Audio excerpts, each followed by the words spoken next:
What's up? What's good mga Lods? Kamusta kayo lahat?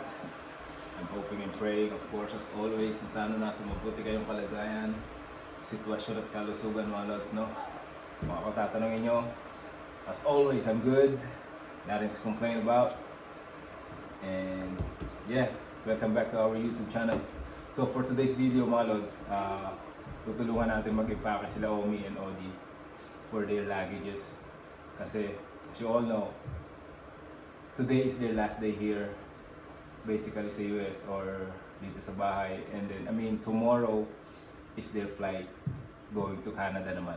Kasi, di ba nga, nandun yung kuya ni Mrs., yung bayaw ko, and his family. So, pupunta naman sila dun also for a quick vacation lang. I think, siguro, like, 1 month and a week. Yung stay lang nila doon, parang mga ganun. Halos pares lang dito. Dito, they're almost like stayed for like almost 2 months. And doon, sandali lang sila. So, but for the meantime, mag-breakfast muna tayo. Nag-iinit ako ng tubig and I think na kumulo na.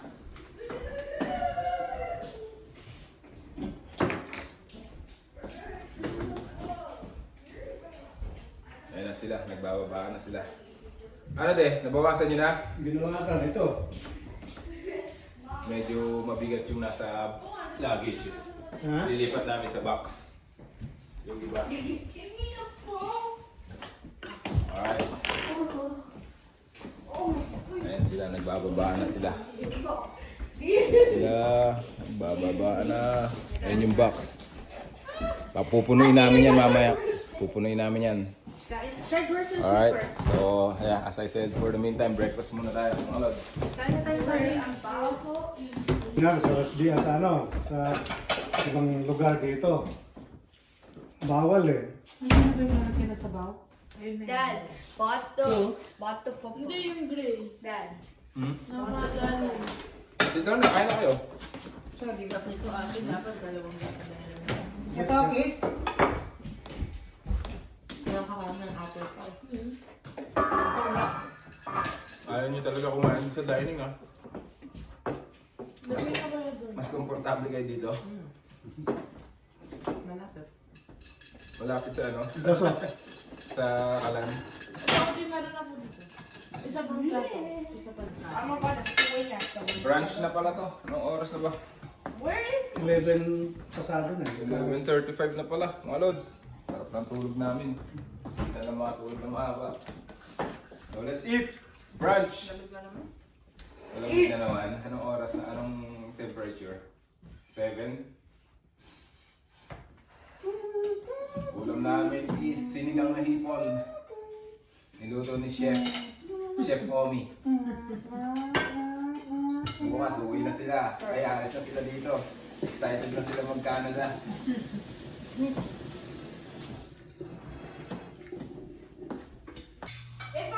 Yan yung ano namin mga Lods. Displayed dining set. Hindi ginagamit. Mas nasanay kami gumamit doon sa counter. Asan yung multi ba? Ano pa yun? You don't want anything else? Yep. Thank you. Na mga Lods.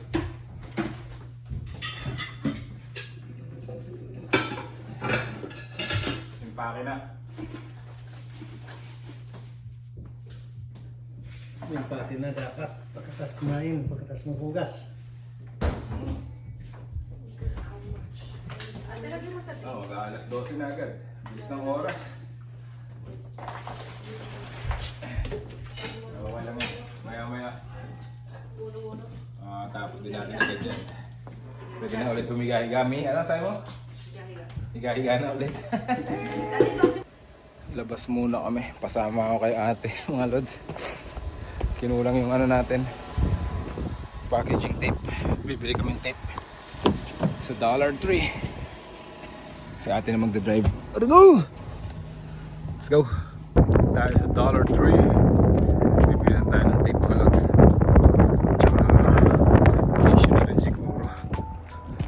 Nakasap tayo dito sa $3. Security guard ba to? Thank you. Let's see, hanap tayong tape mga Lods. Ayan mga packaging tape. Hanap tayo. Walang makapal eh. Ang liliit eh. Itong kulay. Kuha tayo siguro ng 5. Ayan. Nipis eh. Tsaka isa nito. Hindi na natin. Let's go! Ano pa ate? Ay, yung tissue. Pinapabili ni mami. Pinapabili si mami ng tissue. Tsaka sugar. Ganap ng toilet tissue. The other side. Let's go! Alalay natin. Bodyguard and driver. Yan ang mga tissue. 3. Okay yan. Asan yung ano? Sugar na sugar free. Dito yan. Dito yan. Sugar na sugar free. Ayan, sweetener. Napabili si mami sweetener. Ganyan mga sa kotse, meron kami hindi nabili. Yung sweetener. Wala eh. Dito kami pupunta sa Dollar Gen, mga lods. Meron pa dito isa yun. Dollar General. Ito kami. Tuloy natin ang pagbabalot. Ay ko. Yung nakabilad yung mga sopa. Sayang yung init eh. Isa-isa.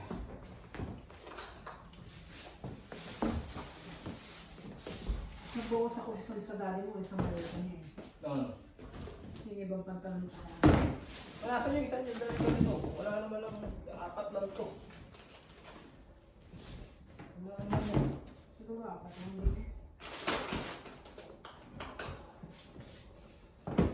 Bubble wrap pa kaya natin. Pero, i-bubble wrap natin. Oh, huwag ka nagdari. Baka mabasag rin. Mabasag. Ano kailangan mo, Dario? Pag-wrap.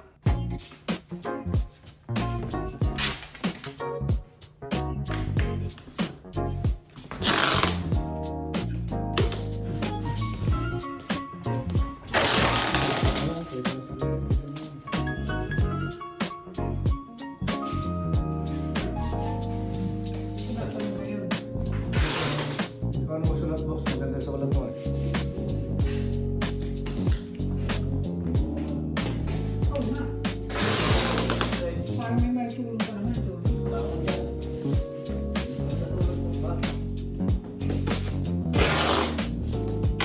Kung may katulong na. Yan na ito.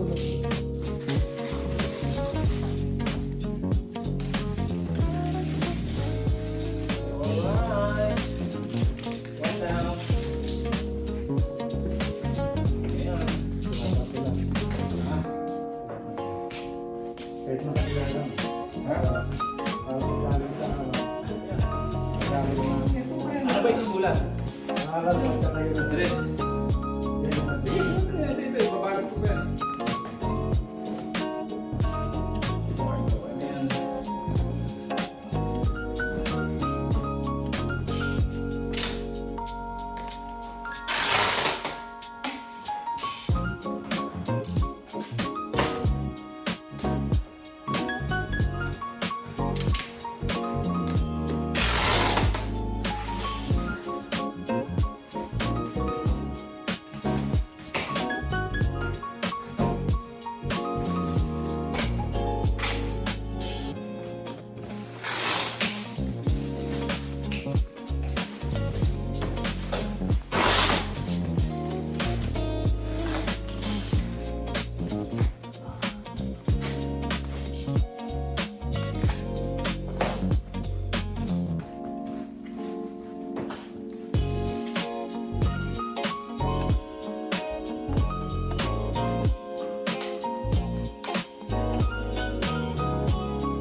the next day. Ayun mga lods. Yun na nga, today na nga yung flight nila Omi and Odi, no? Going to Canada. Dapat mga 12 o'clock or before 12 nandun na sila sa airport. Kanina chinek ni Macy's yung travel time is hour and 30 minutes drive papunta sa O'Hare Airport sa Chicago. Medyo may delay kasi kami kagabi sa trabaho, kaya tinanghali ako ng uwi. Pero malapit na ako, nandito na ako sa loob ng subdivision. Hinihintay na lang nila ako nasa labas na sila I guess. So pagka dating ko, diretso na, biyahe na ulit. Dito na ako diretso na kami na ito. So kanina nung chinek niya 1 hour 30 minutes, sana ngayon ganun pa rin. And ayun na sila naka-ready na. And itatry ko na lang nabilisan maski pa paano, at least umabot kami doon ng 12 or before 12. Alright, sige. Hinarang pa yung sasakyan, so hindi ko may papasok tong kotse ko. Dito na lang sa labas. Alright. Yun na, alis na sila Omi. Mamamasyal naman sila sa Canada. Omi, okay ka lang dyan sa likod? Okay lang. Daddy, excited yan In 2.8 miles at the roundabout, take the second exit. Ito ang iniiwasan natin mga lods. Traffic. Kabilaan na yun. Moving naman siya Yun nga lang talagang slow moving. Pero okay na ako dyan kesa sa totally stop. Yun yung iniiwasan natin mga lods. Traffic. Punta kayo dun sa harapan. Oh man. Then take exit 79C on the right toward O'Hare.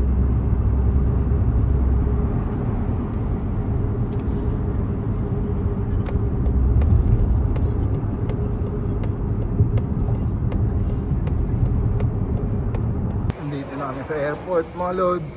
Sakto lang yung dating namin. Nagmamadali na sila. Medyo mahaba-haba pa yung nalakarin.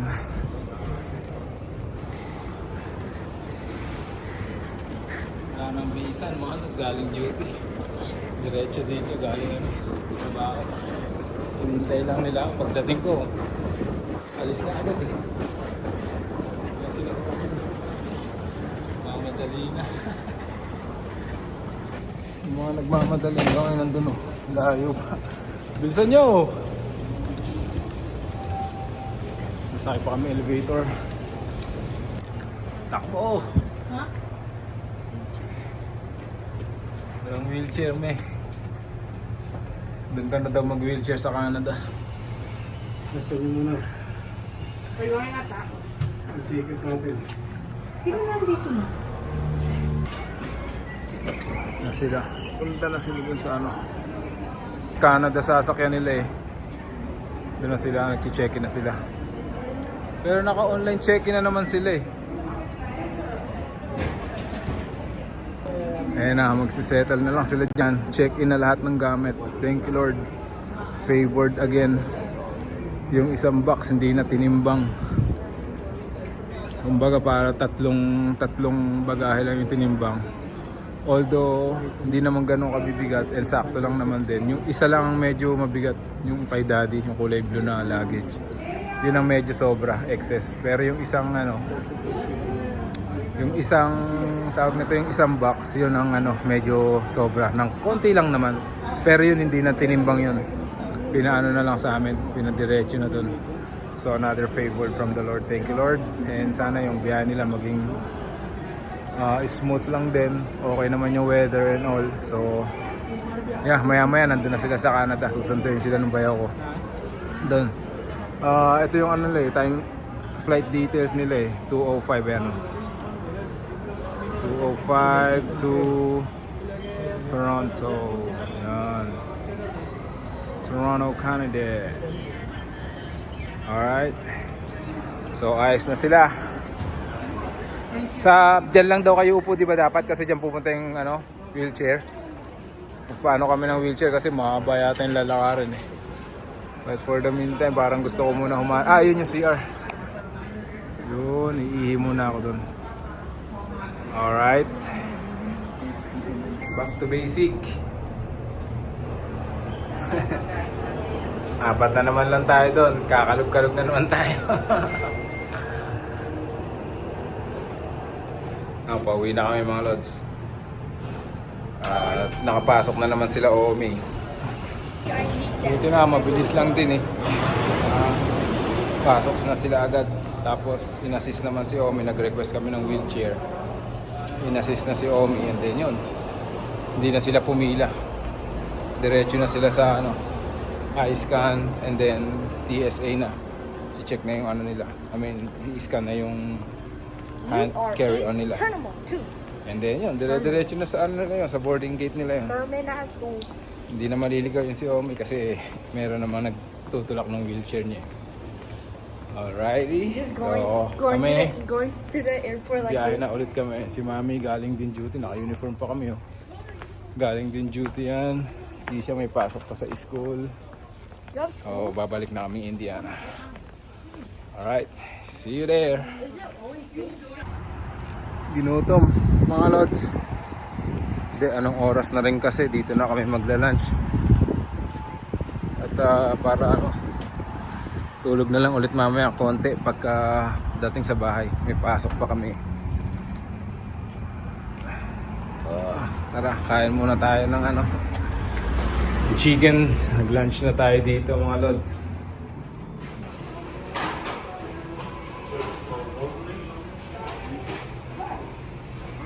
Guys, thank you. Ginutom ka, Shard. Nagutom ka. Kaya bilis na para makalis na agad. Uwi tayo at inaantok na. Kain tayo. Kasi kain tayo mga lods. Kain tayo mga lord. What? Cloudy na naman mga lods. Oh. Tapos ang lakas ng hangin. Malamig. Yung araw, hindi makalabas eh. Uwi na tayo. Let's go. Alright. Bahay na kami mga lods. Pinasok. Diyan muna kayo sa labas. Medyo maiiba lang yung ambience dito. Wala na sila Omi. Umalis na. Medyo lulungkot lang ng konti. Pero okay lang yan. That's only for the meantime. Makaka-adjust din agad. Nasanay na lang kasi ulit na nandito sila Omi and Odi. And then biglang ngayon tahimik na naman. Konti na naman kami. 4 lang ulit kami ngayon dito sa bahay. Sa una, at first it will feel empty, but yeah, that's like I said, it's only for the meantime. And then makaka-adjust din agad. So for now mga lods, maraming salamat of course sa pagsama niyo sa amin dito sa paghahatid mula sa pag-iimpake hanggang pag-iimpake ng luggage nila hanggang sa paghahatid sa airport. And up to this end, kung nandito pa kayo or kung andyan pa kayo, maraming salamat really. I appreciate you guys. So to all our subscribers, thank you so much. Shout out to you all. And doon sa mga hindi pa, baka naman please kindly subscribe to our channel. And it will really be a big help, sa channel natin. Alright? So once again, ingat kayo palagi. Stay cool. Stay warm wherever you are. God bless you all. See you on the next one.